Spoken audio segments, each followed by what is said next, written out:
तेलंगाना हुकूमत की जानिब से 10 जुलाई जारी देही और शहरी तरक्यात और हरिताहरम प्रोग्राम के तहत तरक्याती कामों का सिलसिला जारी है। चुनांचे जलपल्ली म्यूनसिपलिटी हुदूद में वाक़े 5, 6 और 7 वार्ड्स में शहरी तरक्की और हरिताहरम प्रोग्राम का इनेकाद अमल में आया। इस दौरान अवाम में पौधों की तकसीम अमल में लाई गई। इस मौके पर जलपल्ली म्यूनसिपल चेयरमैन अब्दुल्ला बिन अहमद सादी की ज़ेर-क़ियादत मुनक़िदा इस प्रोग्राम में Jalpally municipal commissioner GP Kumar, municipal अमले के अलावा वार्ड काउंसलर्स और मुकामी अवाम ने शिरकत की। अस्सलामु अलैकुम रहमतुल्लाहि व बरकातुहू।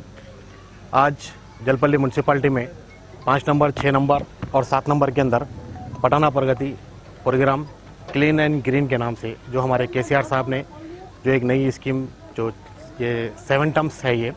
इससे पहले भी 6 बार भी हुआ। अल्हम्दुलिल्लाह काफ़ी घरों के अंदर झाड़ा वगैरह किए गए थे जो आज बड़े भी हुए हैं, जिसकी वजह से KCR साहब की दूरंदेशी और हमारे बैरिस्टर असदुद्दीन अवैसी साहब की हिदायत पर आज 5 नंबर के अंदर क्लीन ग्रीन के ताल्लुक से घरे घर पर फ्रूट्स के पौधे झाड़ा दिए गए हैं वो लोग को घरों में लगाने के लिए। क्योंकि हमारे तेलंगाना के अंदर गुज़िश्ता दिनों के अंदर जो कोरोना की वजह से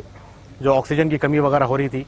अल्हम्दुलिल्लाह इन झाड़ों को बड़े होने से इन लोगों को अच्छी तरीके से पाल पोस कर बड़ा करिए। हमारे बस्तियों के अंदर क्लीन ग्रीनिंग होगा और ऑक्सीजन की कमी से भी बचेंगे। और ये प्रोग्राम जो है पूरी बस्ती के अंदर साफ़ सफाई